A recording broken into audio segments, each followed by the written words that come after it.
Assalamualaikum Pak ya. Waalaikumsalam warahmatullahi Iya. wabarakatuh. Mohon maaf saya mengganggu waktunya Pak. Siap. Ya kebetulan kalau tadi di sekolah kan Bapak nampaknya sibuk ya. Jadi saya minta izin nih Pak.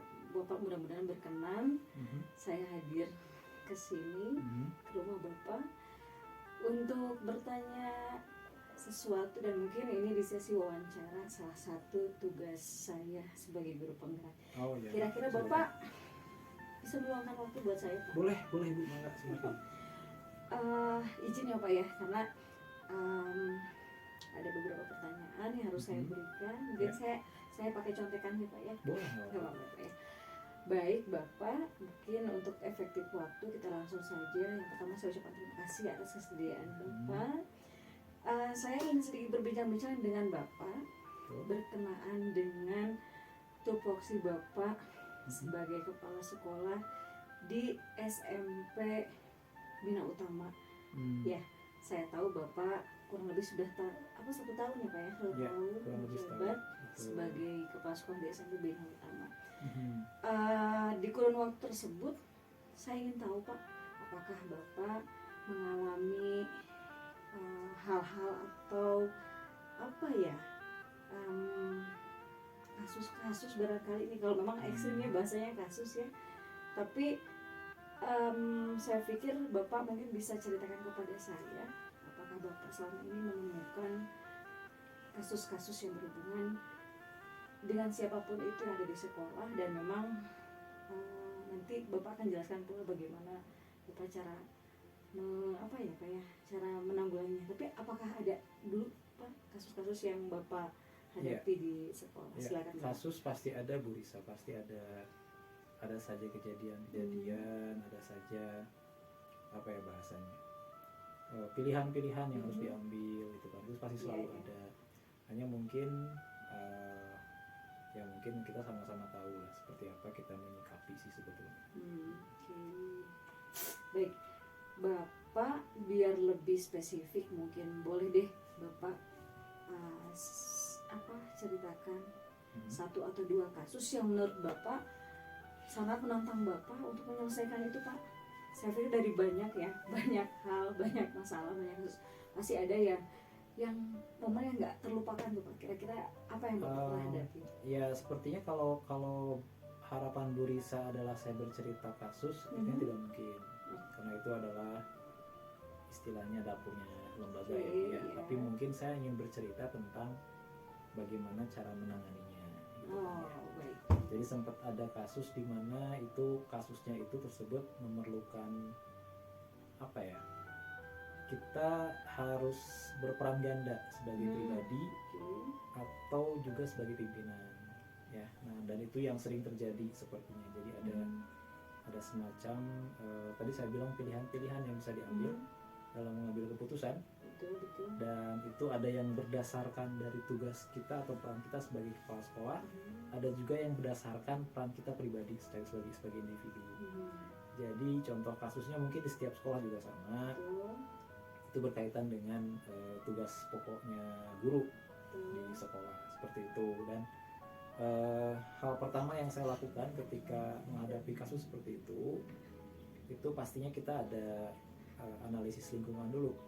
Analisis lingkungan, kemudian ada analisis si pelakunya juga, artinya ada pribadi guru kita yang kita akan berikan keputusan gitu ya, atau akan kita berikan semacam instruksi atau apapun itu bentuknya lah. Yang pasti ada analisis terlebih dahulu, lingkungannya, pribadinya, motifnya apa nih gitu kan sampai terjadi seperti itu, kemudian berakibat kepada roda lembaga yang kita pimpin gitu kan. Kadang kan kalau guru istilahnya hal yang simpel, misalkan ketika sebetulnya dia punya jam ngajar tapi tidak ke kelas, itu kan jadi hal yang harus segera ditanggulangi. Dan jika tidak ditanggulangi itu menjadi efek bola panas ke yang lain dan sebagainya. Itu salah satunya. Jadi kita lakukan analisis terlebih dahulu, motifnya apa dan apa yang menyebabkan si yang bersangkutan melakukan hal tersebut gitu kan. Cuman saya nggak bakal bilang masalahnya apa, tapi hal pertama yang saya lakukan itu pertama analisis dulu. Analisis ya. Oke, baik. boleh Bapak saya coba mengerucutkan, barangkali memang wawancara saya ini mengarah ke bagaimana Bapak mengambil keputusan di sekolah, terutama kasus-kasus atau konflik yang memang ada dua Pak. Ya. Yang kami pelajari ada yang memang sifatnya dilema etika, ada bidikan moral.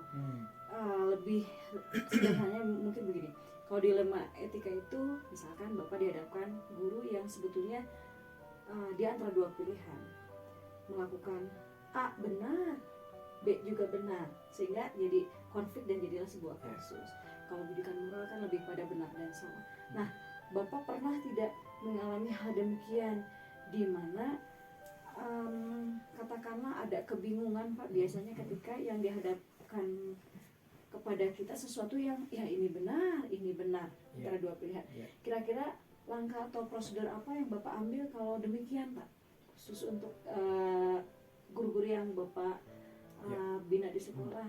Kira-kira seperti apa Pak? Oke, pertama mungkin yang tadi Bu Risa maksudnya dilema itu yang benar dan yang benar. Yang benar dan benar, itu betul. mungkin yang saya soroti. Jadi karena kalau saya pribadi orangnya tidak mau suudzon Bu, artinya tidak ada, yakin tidak ada yang salah, yakin pasti beralasan gitu, walaupun memang kejadiannya di lapangan itu mengakibatkan sesuatu yang ya tanda kutip negatif untuk yang lain. Iya betul.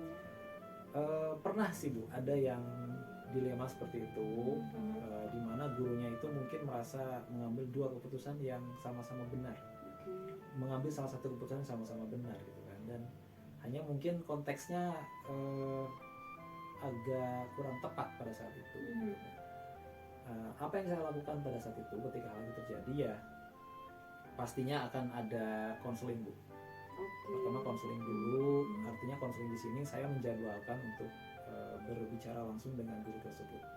Tadi seperti yang saya katakan, ada analisis terlebih dahulu, apa masalahnya, kemudian konteksnya apa nih gitu kan, apakah memang alasannya kuat ataukah tidak, ataukah justru hanya dibuat-buat atau justru hanya menguji. Nah, itu mungkin ada juga ya Pak, ada juga yang seperti menguji. itu, betul. Iya. Bukan menguji kepala sekolahnya, tapi mungkin menguji temannya yang lain. Iya sih. Atau mungkin menguji kepala sekolahnya, kita tidak Bisa tahu. jadi ya Pak. Bisa jadi, hanya mungkin pertama kita analisis dulu seperti itu, kemudian kita jadwalkan untuk dipanggil, kita komunikasikan terlebih dahulu, dan yang sudah saya alami ternyata pilihan itu betul kata Bu Risa tadi, dia dihadapkan pada pilihan yang benar dua-duanya. Dia merasa benar ke arah sana, dia merasa benar ada di sini gitu kan. Walaupun pada akhirnya dia memilih untuk ke arah sana, karena keputusan itu diambil menurut yang bersangkutan, situasinya pada saat itu yang di sana lebih membutuhkan. Seperti itu. Seperti apa kasusnya ya tidak akan saya ceritakan ya Bu ya. Hanya mungkin ya ada satu keputusan yang diambil oleh guru saya tersebut, yang pada akhirnya dia ambil yang ke arah sana. Artinya dia mengambil satu keputusan yang lain. Padahal dia harusnya ada di sini. Seperti itu. Itu sempat kita panggil, kemudian kita ajak ngobrol baik-baik, kita gali motivasinya, dan ternyata tidak ada yang salah. Ternyata keputusan itu diambil karena alasan, karena konsekuensi, karena adanya situasi yang memaksa, gitu ya, sehingga keputusan yang diambil oleh guru yang bersangkutan itu lebih kepada untuk menyelamatkan hari lah, seperti itu. Oke, bahasanya menarik Pak, menyelamatkan hari, luar biasa Pak. Karena saya begini Pak, merasa bahwa Bapak itu beruntung ketika posisi Bapak, saya apresiat sekali Pak, karena Bapak itu katakanlah seorang kepala sekolah atau pimpinan yang memang mohon maaf secara katakanlah usia masih cukup muda Pak, dan ya ini adalah prestasi yang Bapak dapatkan itu luar biasa. Kepercayaan dari yayasan ya Pak ya, kebetulan sekolah Bapak ini kan yayasan, jadi memang kepercayaan dari yayasan pun luar biasa kepada Bapak. Nah, terima kasih. Menurut Bapak nih, saya sangat begitu tertarik Pak. Nampaknya pasti ada tantangan deh Pak. Oh iya, pasti. Sebetulnya tantangan menghadapi seperti kasus tadi yang dilema etika ataupun apa tadi dilema etika? Dilema etika. Iya, tadi mungkin bahasa dari kami di guru penggerak itu ada dilema etika, benar dan benar gitu ya. Ketika Bapak dihadapkan dengan benar, tantangannya sebetulnya apa Pak? Karena kalau tadi saya mengikuti Bapak itu lebih pada ada langsung mengeksekusi, apakah itu di tempat langsung dalam waktu yang bersamaan ketika ditemukan kasus, atau memang diendapkan dulu, dianalisa dulu, baru dieksekusi, tanda kutip ya, dieksekusi di sini berarti diselesaikan gitu. Diambil keputusan. Ya, atau langkah Bapak dalam mengambil keputusan. Kira-kira Bapak bagaimana bisa mengambil? Kalau saya pribadi itu ada dua cara. Pertama, bisa dieksekusi kalau bahasa Budi saya, diambil keputusan di tempat jika situasinya memungkinkan. Atau lebih, kalau saya pribadi lebih condong untuk bukan mengendapkan, saya kurang setuju dengan bahasa mengendapkan, tapi mungkin menjadwalkan lebih tepat waktunya, kira-kira kapan yang bersangkutan bisa kita ajak untuk komunikasi. Artinya sebetulnya kan tidak harus selesai pada saat itu juga. Rata-rata kan itu berproses, Bu. Jadi ada proses eksekusi tadi, proses pembinaan mungkin ya. Jadi ada proses penyadaran terlebih dahulu, ada tabayun lah kalau bahasanya. Itu ada proses untuk menggali informasi terlebih dahulu, dan itu yang sering saya lakukan. Nah, biasanya tantangannya adalah itu pertama tadi saya sudah sebutkan, memberikan hal yang negatif kepada rekan-rekannya. Itu satu, karena itu akan membuat semacam apa ya? Ya kalau saya boleh bilang bola panas bukan, tapi itu menimbulkan polemik di lingkungan. Jadi saling membicarakan dan sebagainya itu kan. Kok si A tidak dibina, si kok tidak dipanggil dan sebagainya. Itu wajar dan itu sebuah tantangan. Tantangan yang lainnya adalah ketika ada pihak luar yang memang tidak tahu menahu, tapi ikut berkontribusi dalam hal polemik tadi. Jadi ikut meramaikan hasanah kepolemikan. Itu tantangan juga. Tantangan bagi kita untuk supaya objektif untuk mengambil keputusan. Dan itu sering terjadi, Bu. Salah satunya yang tadi saya bilang, kasus yang tadi. Tantangan yang paling terberat ternyata tidak mungkin dari lingkungan kita sendiri, dari sekolah yang kita pimpin sendiri gitu. Dan itu sebuah tolak ukur sebetulnya. Tolak ukur ketika apakah keputusan yang kita ambil itu memang sudah dirasakan sesuai, ataukah justru tidak sesuai sama sekali. Jadi sebuah tantangan bagi saya itu di situ. Jadi positifnya saya lihat itu sebagai sebuah tolak ukur terhadap keputusan yang sudah kita ambil. Itu mungkin bisa. Bijak sekali ya Pak. Di lain sisi Pak, apa ya, Bapak pun memang mental harus kuat ya Pak ya menghadapi pastinya. Karena benar dan benar itu terkadang membuat kita galau posisi betul. Tapi memang harus diambil keputusan. Harus ya. Ya. Kemudian Pak nih, mungkin ya kita makhluk sosial itu tidak terlepas dari orang lain di lingkungan kita yang mendukung kita juga. Betul.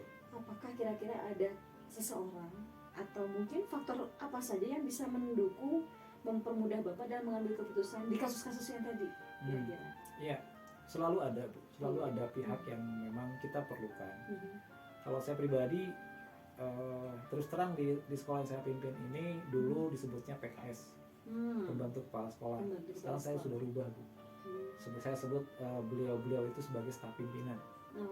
Jadi saya ganti pembantunya itu menjadi manajemen begitu, sehingga itu kita fungsikan sebaik mungkin di mereka tuh manajer di bidangnya masing-masing, dan manajer itu punya urusan di bidangnya masing-masing. Ketika mereka harus diperlukan konsiderasinya atau diperlukan pendapatnya oleh saya, mereka dengan siap untuk membantu. Itu yang salah satu keunggulan yang bisa saya manfaatkan, sehingga bisa dibayangkan oleh Bu Risa, di belakang saya tuh ada beberapa manajer, dalam hal ini manajemen SMP gitu kan.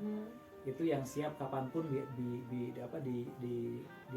diminta pendapatnya, kemudian diminta konsiderannya, baik itu yang berkaitan dengan bidangnya masing-masing. Jadi pihak yang bisa membantu saya salah satunya, apalagi dengan kondisi saya tidak standby di sekolah, artinya memang tidak setiap hari ada, dan kadang-kadang ada banyak gangguan keluar.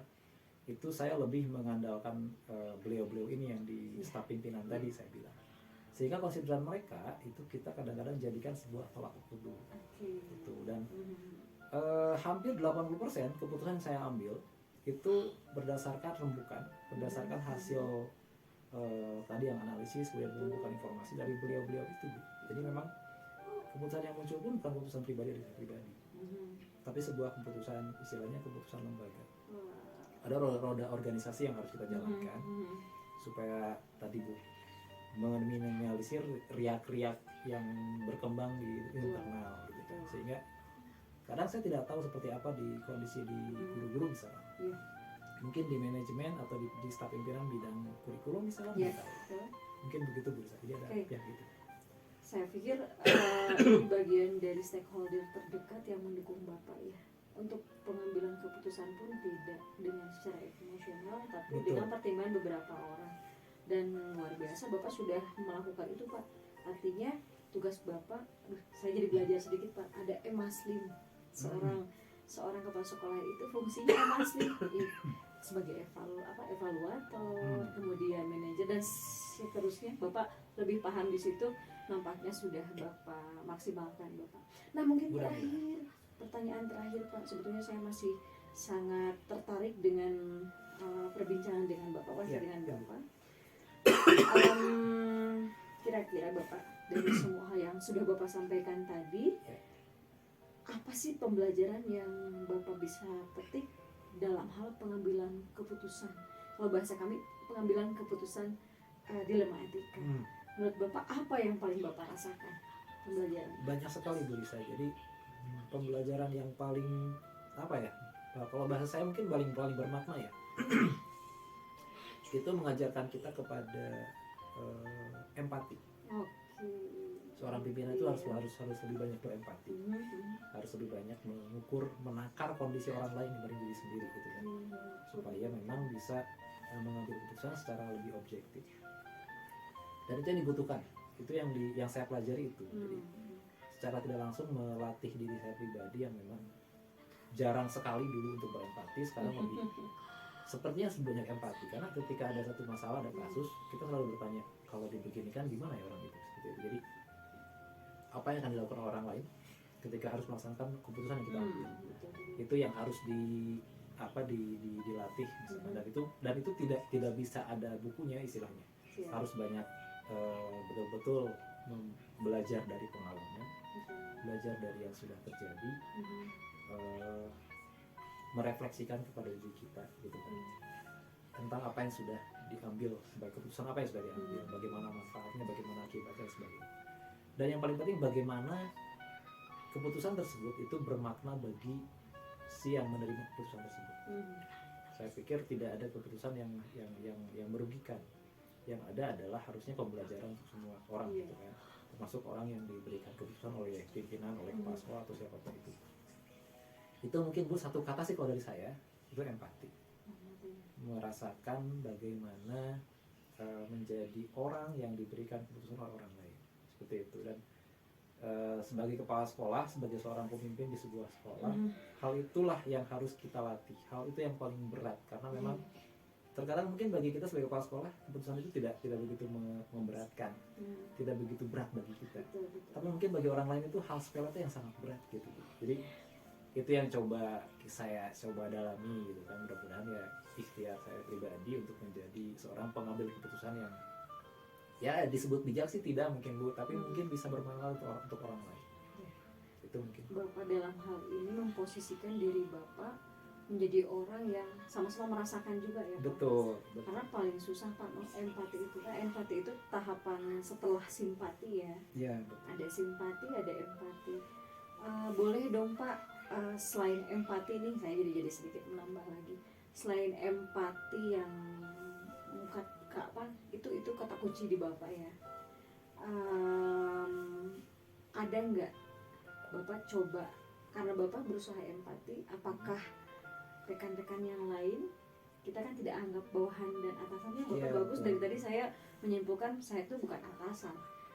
Yang di PKS itu bahkan penamaannya lebih halus ya, bukan pembantu kepala sekolah, tapi di staf manajemen. Staf manajemen, Nah, staf pimpinan itu. Staf, bahkan Bapak sebutkan itu staf pimpinan, itu sebagai bentuk sebetulnya kata-kata yang lebih halus dan memang menghargai kinerja mereka. Betul.